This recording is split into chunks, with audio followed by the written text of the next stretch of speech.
Blank liar had multiple chance to. I know this. Dillian Whyte is a effing liar. He had multiple chance to fight me.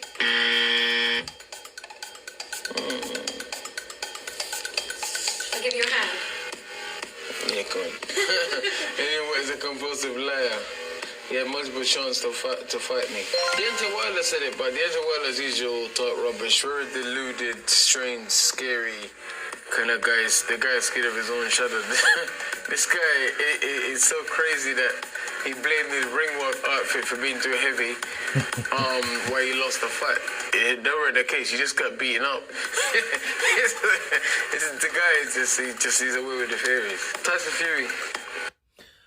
Those are the words of Dillian the Body Snatcher Whyte. Of course, the trash talk never stops with Dillian Whyte. Deontay Wilder called him an effing liar. He said that he had multiple opportunities to fight Deontay Wilder, and he never took them.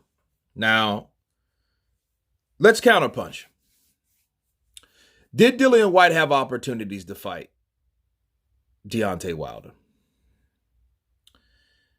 Based on, see, here's the problem. Based on what we know, Dillian Whyte offered to fight Deontay Wilder. He was like, well, hey, I'll fight you. Okay. And you can agree to it. And Deontay Wilder told him that, no, I'm not signing to that because honestly, I don't have to fight you for 2 years. And he didn't. He never did. I mean, and he lost. And, you know, they showed the text to AK and Barack, so they know that information, but that information was recorded on video. Now, according to Deontay Wilder, though, Deontay Wilder said that he had to fight Ortiz. And if you fight Ortiz, I will give you the opportunity. Well, the problem with that is, why would you believe a guy that was going to give you the opportunity when, in fact, you knew that guy told you he doesn't have to fight you, but that same guy turns around and tells you, fight this other guy, then I'll fight you. Well, if he's a WBC interim champion and he wants to fight you, and you're saying that I don't have to fight you, but hey, fight this guy, then I will fight you. You have to believe a guy at his word. But then here's the thing. Why would Dillian Whyte believe that? Because if he's not fighting him anyway, when the WBC doesn't make him fight, why would he have to fight Luis Ortiz to fight him? See, what happens with fighters? They get to certain plateaus and certain levels, they feel, and they feel that they can dictate other fights for other fighters. They turn into matchmakers for other people, for other fighters that supposedly are their rivals. They want to turn into promoters for their own rivals, which is stupid. Just like Floyd Mayweather did to Keith Thurman back then. You know, Floyd was the money man and all, but he wanted Keith Thurman to fight Errol Spence. Then Errol Spence, you know, he put that idea in Spence's head, and Spence been wanting that fight, you know, until it fizzed out. Same thing for Deontay Wilder. Deontay Wilder called Dillian Whyte a peasant, you know, and he said, hey, kings don't chase a peasants. Kings chase kings, right?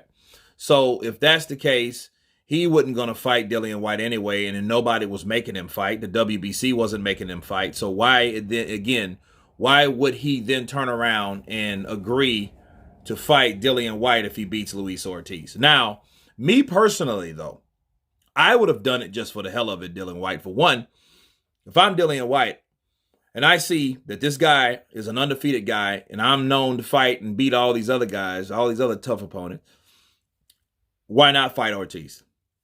Why not fight Ortiz, beat Ortiz, and then he could then claim like, hey, Ortiz wasn't as bad. I beat him easily. Now what else you got? That's your only guy claim to fame you beat. Wilder has Dominic Breazeale and Luis Ortiz. Luis Ortiz is his best win on his resume. Okay. Dominic Breazeale has now been beaten by Otto Wallin. So now he's been beaten by Otto Wallin. He's been beaten by Deontay Wilder and Anthony Joshua. which isn't piss poor, but when he lost to Vilene, he's supposed to beat Vilene to make himself credible. So that makes Deontay Wilder's record look worse, okay?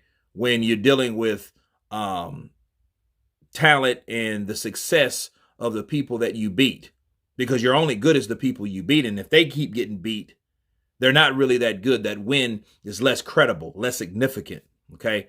So Dillian Whyte saying that Deontay Wilder's scared of his own shadow, that's just true trash talk in the making, because, you know, those guys, and really, those guys need to fight. Those guys really need to fight. I wish the best for Dillian Whyte today. I hope he comes out victorious, because, you know, Povetkin is one of the fighters that's on his way out. He is in the same class as Pulev and Klitschko, you know, and guys like that. And it's like that he is that last of the dying breed of his particular generation. Yes, he was a tough mother sucker. Yes, he was a force to be reckoned with. Yes, he had his success. You know, the Teddy Atlas speech that geared him to win that fight, you know, and said, hey, you're bringing your father back to life. That was brilliant. But look, at the end of the day, Dillian Whyte needs to take Povetkin out. Those guys are old warriors, have to be defeated just like they won, by beating the shit out of them, okay, and getting them out of there. But back to DW versus DW, these guys will go back-to-back, trash talk for as long as they both fight. But anyway, you guys tell me what you think of Dillian Whyte saying that Deontay Wilder's deluded and scared of his own shadow. Of course, please subscribe. And you guys been counterpunching. Peace.